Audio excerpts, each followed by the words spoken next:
वैसे तो 2020 हम सबके लिए काफ़ी दुखद और डरावना रहा है, लेकिन इसी बीच एक खुशखबरी निकल के सामने आ रही है। लेकिन ध्यान देने वाली बात ये है कि ये खुशखबरी सबके लिए नहीं है, ये उन छात्रों के लिए है जो गवर्नमेंट जॉब की तैयारी करते हैं, जिनका सपना एक गवर्नमेंट एम्प्लॉय बनने का है, लगातार तैयारी कर रहे हैं। तो उनके लिए दिल्ली पुलिस ने कांस्टेबल पोस्ट के लिए टोटल 5846 वैकेंसी निकाली है, और ये वैकेंसी मेल और फीमेल कैंडिडेट दोनों के लिए।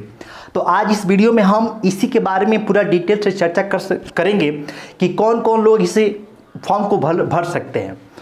तो वीडियो को शुरू से लेकर आप अंत तक जरूर देखें। हर चीज़ आपका जो भी आपका डाउट है सब क्लियर होगा। हर चीज़ आपको हम बताएंगे कि इसमें क्या क्वालिफिकेशन चाहिए, इसके लिए आपको क्या एज लिमिट चाहिए, इसमें आपको जब सेलेक्ट हो जाते हैं तो कैरियर ग्रोथ इसमें क्या होता है, जॉब प्रोफाइल क्या होता है, और सबसे बड़ा सवाल होता है छात्रों को ड्राइविंग लाइसेंस को लेकर। बहुत सारे स्टूडेंट ऐसे होते हैं जो ड्राइविंग लाइसेंस की वजह से फॉर्म फिलअप ही नहीं करते हैं।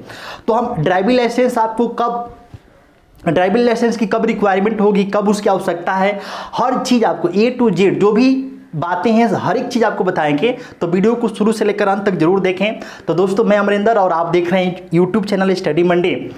तो आपसे हम एक बात और मतलब एक रिक्वेस्ट करेंगे कि आपको अगर ये वीडियो पसंद आता है तो वीडियो को लाइक जरूर कर दें, और साथ ही अपने दोस्तों को भी शेयर कर दें, जिससे कि उनको भी इस बात की जानकारी लगे और वो अगर एलिजिबल हों तो वो दिल्ली पुलिस कांस्टेबल की जो वैकेंसी आई है उनके लिए भी एक सुनहरा अवसर हो और वो भी इस फॉर्म को भर सकें। तो चलिए बिना विलंब के भी हम दिल्ली पुलिस कांस्टेबल की वैकेंसी को लेकर छात्रों के मन में पहला सवाल होता है कि सर, हम दिल्ली से नहीं हैं तो क्या दिल्ली पुलिस कांस्टेबल के फॉर्म को भर सकते हैं? तो जवाब है आप बिल्कुल भर सकते हैं, क्योंकि दिल्ली पुलिस कांस्टेबल की जो वैकेंसी निकलती है पूरे भारतवर्ष के लिए निकलती है। देखिए, दिल्ली पुलिस भले ही काम दिल्ली में करती है, लेकिन उसको कंट्रोल या फिर वो कह सकते हैं एक तरह से कि वो सेंट्रल गवर्नमेंट के अधीन काम करती है। और सेंट्रल गवर्नमेंट की जब बात आती है तो वहाँ पे जो भी वैकेंसी निकलती है वो पूरे भारतवर्ष के लिए निकलती है, न कि किसी पार्टिकुलर स्टेट के लिए निकलती है। तो आप भारत के किसी भी कोने से हों, भारत के किसी भी स्टेट से हों, दिल्ली पुलिस कांस्टेबल की फॉर्म को आप भर सकते हैं। और छात्रों के मन में दूसरा सवाल होता है कि सर, हम दिल्ली पुलिस कांस्टेबल का फॉर्म को भर देते हैं तो क्या हमको एग्जाम देने के लिए दिल्ली जाना पड़ेगा? तो नहीं, ऐसा बिल्कुल नहीं है। आप जिस भी स्टेट से फॉर्म भरेंगे आपका एग्जाम भी उसी स्टेट में होगा।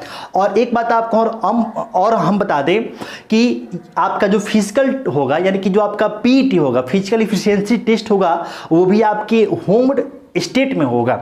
लेकिन आप इस बात को ध्यान रखें कि जब आपका सिलेक्शन हो जाएगा, जब आपकी ड्यूटी लगेगी तो आपके होम स्टेट में नहीं लगेगा। स्वाभाविक सी बात है, क्योंकि आप फॉर्म किसका भरे हैं तो दिल्ली पुलिस कांस्टेबल का, तो आपका पोस्टिंग यानी कि आपकी ड्यूटी दिल्ली में ही लगेगा। अब हम बात करते हैं कि दिल्ली पुलिस कांस्टेबल की जो 5846 वैकेंसी निकली है उसमें से सीटों का बंटवारा कैसे हुआ है, मतलब कि कितने सीट किसके लिए रिजर्व है। तो देखिए, इसमें से कुछ सीट ऐसे हैं जो मेल कैंडिडेट के लिए हैं, कुछ सीट ऐसे हैं जो फीमेल कैंडिडेट के लिए हैं, कुछ सीट ऐसे हैं जो वैसे मेल कैंडिडेट जो सरकारी एम्प्लॉय रह चुके हैं उनके लिए रिजर्व है, और कुछ सीट ऐसे हैं जो वैसे फीमेल कैंडिडेट जो सरकारी एम्प्लॉय रह चुके हैं उनके लिए हैं। तो टोटल 5846 वैकेंसी में से मेल कैंडिडेट के लिए 3433 सीट है, जबकि वैसे मेल जो कि गवर्नमेंट एम्प्लॉय रह चुके हैं उनके लिए आपको 226 वैकेंसी है, और वैसे फीमेल जो गवर्नमेंट एम्प्लॉय रह चुके हैं और वो चाहते हैं दिल्ली पुलिस कांस्टेबल के फॉर्म को फिलअप करना, तो उनके लिए टोटल 243 सीट है। और जो साधारण फीमेल हैं और वो भरते हैं दिल्ली पुलिस कांस्टेबल के फॉर्म को, तो उनके लिए टोटल 1944 सीट हैं। तो टोटल 5846 सीटों का कुछ बंटवारा इस तरह से हुआ है। अब हम बात करते हैं क्वालिफिकेशन की। तो देखिए, क्वालिफिकेशन के लिए इसमें कुछ विशेष नहीं है। आप अगर सिंपल 12th पास आउट हैं तो आप दिल्ली पुलिस कांस्टेबल का फॉर्म भर सकते हैं। लेकिन इसमें एक खास बात यह है कि आपके पेरेंट्स यानी कि मम्मी या फिर पापा में से कोई भी दिल्ली पुलिस कांस्टेबल के तौर पर या फिर दिल्ली पुलिस में अपना सेवा दिए हों, तो आपके लिए एक विशेष बात यह है कि आप अगर 11th पास आउट भी हैं तो आपको फॉर्म भरने का मौका मिल रहा है। तो ये आपके लिए खास बातें है। अब हम बात करते हैं कि इसका फॉर्म भरना कब से स्टार्ट हो रहा है। तो इसका फॉर्म भरना शुरू हो चुका है और ये 1 अगस्त से प्रक्रिया स्टार्ट हो चुकी है। फॉर्म भरने का लास्ट डेट आपका 7 सितंबर 2020 है और एडमिट कार्ड आने का संभावित मंथ जो है नवंबर में आपको एडमिट कार्ड आ सकता है। एग्ज़ाम होने की संभावित आपका जो डेट है वो 27 नवंबर से 14 दिसंबर तक आपका एग्ज़ाम चल सकता है अलग अलग शिफ्टों में। अब जब आप फॉर्म फिलअप करने जाएंगे तो आपको वहाँ पर कुछ चार्ज किया जाएगा। अगर आप ओबीसी या फिर जनरल कैटेगरी से बिलोंग करते हैं तो आपसे 100 रुपया अप्लीकेशन फ़ी के तौर पर चार्ज किया जाएगा। लेकिन अगर आप एससी एसटी कैटेगरी से बिलोंग करते हैं तो आपसे एक भी पैसा अप्लीकेशन फ़ी के तौर पर चार्ज नहीं किया जाएगा। लेकिन अगर आप वही फीमेल कैंडिडेट हैं और आप किसी भी कैटेगरी से बिलोंग करते हैं तो आपसे एक भी पैसा या फिर 0 रुपया आपका अप्लीकेशन फ़ी है। अब हम बात करते हैं कि आपका एज की क्राइटेरिया क्या है, मतलब एज लिमिट क्या है। तो देखिए इसमें एज लिमिट आपका 18 से 25 वर्ष है जनरल कैटेगरी के कैंडिडेट के लिए। इसका मतलब ये हुआ कि आपका जन्म 2 सितंबर 1995 से 1 सितंबर 2002 के बीच में पड़ता है। मतलब कि आपका डेट ऑफ बर्थ 2 सितंबर 1995 से 1 सितंबर 2002 के बीच में है तो आप इसके फॉर्म को भरने के लिए एलिजिबल है। और वही अगर हम ओबीसी की बात करें तो ओबीसी के लिए इसमें एज में 3 साल का छूट है और जबकि एससी एसटी कैटेगरी के लिए आपको एज में 5 वर्ष का छूट मिलता है। अगर हम क्वालिफिकेशन की बात करें तो इसमें हमने चर्चा कर ही दिया था कि इसमें सिंपल 12th पास आपका होना ज़रूरी है, बाकी इसमें अलग से किसी क्वालिफिकेशन की आवश्यकता नहीं है। लेकिन एक बात और ध्यान रखने वाली है कि आपके पास 7 सितंबर 2020 से पहले 12th की डिग्री अवेलेबल हो जानी चाहिए, तभी आप इसके लिए एलिजिबल हैं। अब सबसे बड़ा सवाल है ड्राइविंग लाइसेंस को लेकर। तो अब चलिए हम लोग बात करते हैं ड्राइविंग लाइसेंस के बारे में कि भाई कैसे क्या है। बहुत सारे स्टूडेंट के मन में ड्राइविंग लाइसेंस को लेकर बहुत सारी बातें होती हैं। स्टूडेंट को लगता है कि जब हम फॉर्म फिलअप करेंगे तभी हमसे ड्राइविंग लाइसेंस मांगा जाएगा, तो बिल्कुल ऐसा बात नहीं है। जब आप फॉर्म फिलअप करेंगे तो आपसे ड्राइविंग लाइसेंस का डिमांड नहीं किया जाएगा। यानी कि आपके पास अगर अभी फ़िलहाल ड्राइविंग लाइसेंस नहीं है और आप एलिजिबल हैं, योग्यता रखते हैं दिल्ली पुलिस कांस्टेबल के फॉर्म को फिलअप करने की, तो आप निर्धारक इसका फॉर्म फिलअप कर सकते हैं। अब आपके दिमाग में ये सवाल आ सकता है कि जब अभी नहीं डिमांड किया जाएगा ड्राइविंग लाइसेंस का तो हमसे कब डिमांड किया जाएगा।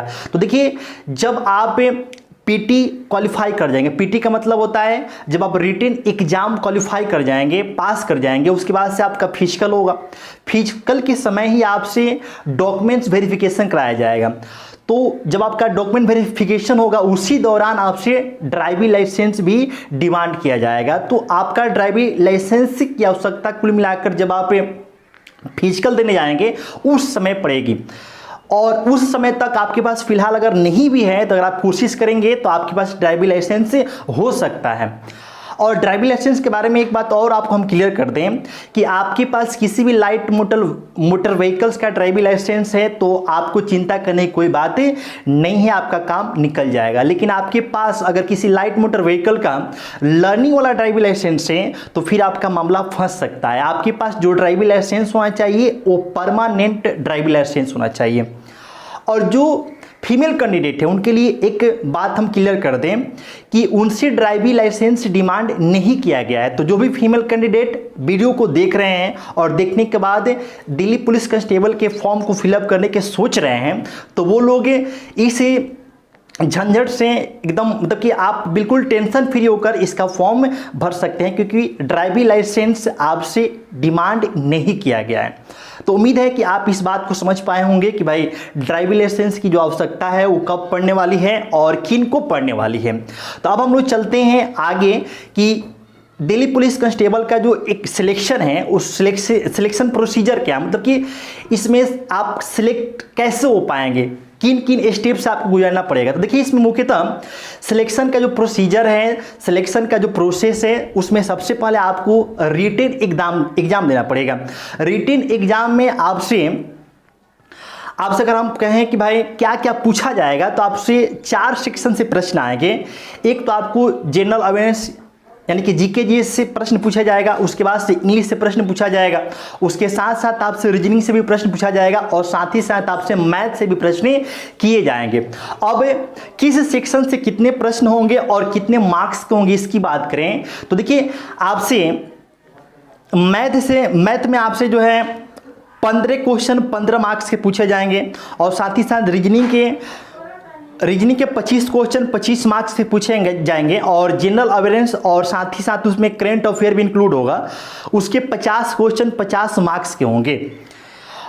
और साथ ही साथ आपका कंप्यूटर का बेसिक नॉलेज भी टेस्ट किया जाएगा। कंप्यूटर से आपको 25 क्वेश्चन 25 मार्क्स के पूछे जाएंगे, यानी कि टोटल बनते हैं आपके 100 क्वेश्चन और ये 100 मार्क्स के होंगे। और इसके लिए आपको समय मिलेगा 90 मिनट यानी कि 1.5 घंटा। इसमें आपको क्वेश्चन को सॉल्व करना होगा। जब आप रिटन एग्जाम क्वालिफाई कर जाएंगे उसके बाद आपका सेकेंड स्टेज में पीईटी पीएमटी और डॉक्यूमेंट्स वेरिफिकेशन होगा। पीईटी का मतलब होता है फिजिकल इफिशिएंसी टेस्ट। इसमें आपका running, long jump, high jump का टेस्ट किया जाएगा। मेल कैंडिडेट के लिए 1600 मीटर की दौड़ 6 मिनट के अंदर कंप्लीट करनी है और फीमेल कैंडिडेट को 1600 मीटर की दौड़ 8 मिनट में कंप्लीट करनी है। वही अगर हम बात करें लॉन्ग जंप की तो मेल कैंडिडेट को 14 फीट का लॉन्ग जंप लगाना है, जबकि फीमेल कैंडिडेट को 10 फीट का लॉन्ग जंप लगाना है। वही अगर हम हाई जंप की बात करें तो मेल कैंडिडेट को 3 फीट 9 इंच का हाई जंप लगाना है, जबकि फीमेल कैंडिडेट को 3 फीट आपको हाई जंप लगाना है। जब आप पीईटी क्वालिफाई कर जाएंगे, पीईटी मतलब फिजिकल इफिशिएंसी टेस्ट क्वालिफाई कर जाएंगे जिसके बारे में हमने अभी बताया, उसके तुरंत बाद आपका पीएमटी टेस्ट होगा। पीएमटी का मतलब होता है physical measurement test. Physical measurement test में आपकी हाइट मापी जाएगी, आपका चेस्ट मापा जाएगा, जो कि फीमेल कैंडिडेट के लिए अलग अलग होगा और मेल कैंडिडेट के लिए आपका अलग अलग है। अब हम बात करते हैं सैलरी और प्रमोशन यानी कि कैरियर ग्रोथ की। तो सैलरी की बात करें तो स्टार्टिंग यानी कि इनिशियल सैलरी आपका 30,000 के आसपास हो सकती है और ये बढ़कर मैक्सिमम 70,000 रुपये के आसपास से जाएगी। प्रमोशन या कैरियर ग्रोथ की बात करें तो आप चूँकि कांस्टेबल पोस्ट के लिए अप्लाई कर रहे हैं तो कांस्टेबल ही बनेंगे और कांस्टेबल पोस्ट पर आपको कम से कम अपनी सेवा 4 से 5 साल देना होगा। उसके बाद ही आप हेड कांस्टेबल या उसके ऊपर के पोस्ट पर जा सकते हैं। अब देखिए, प्रमोशन के 2 तरीके हैं। एक तो है आपका इंटरनल एग्जाम यानी कि जिसे हम लोग डिपार्टमेंटल एग्जाम भी बोलते हैं, और एक है आपका कि जब आप अपने पोस्ट पर अपने पद पर अच्छा काम करते हैं तो आपके अनुभव और आपके सेवा के समय के आधार पर भी आपको प्रमोशन दिया जाता है। तो अगर हम डिपार्टमेंटल एग्जाम की बात करें तो समय समय पर आपको जो है डिपार्टमेंटल एग्जाम होता रहता है। अगर आप उसमें पार्टिसिपेट करके आप क्वालिफाई करते हैं तो आप कांस्टेबल से हेड कांस्टेबल बन सकते हैं और फिर आप आगे चलकर एएसआई भी बन सकते हैं दिल्ली पुलिस के अंदर।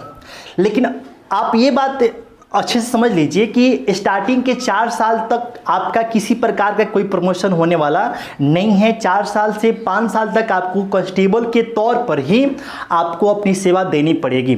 लेकिन अगर आप अलग से फॉर्म फिलअप करके, जैसे आप दिल्ली पुलिस एसआई का फॉर्म आता है और अगर आप अलग से फॉर्म फिलअप करके और उस एग्ज़ाम को निकाल लेते हैं, तब आप जो है 4 साल के अंदर भी आप कांस्टेबल से आप एसआई बन सकते हैं। लेकिन अगर आप कांस्टेबल के पद पर रहते हुए आप चाहते हैं कि हम एसआई या फिर हेड कांस्टेबल बने, तो उसके लिए कम से कम आपको कांस्टेबल के पद पर 4 साल से 5 साल तक अपनी सेवा देनी होगी।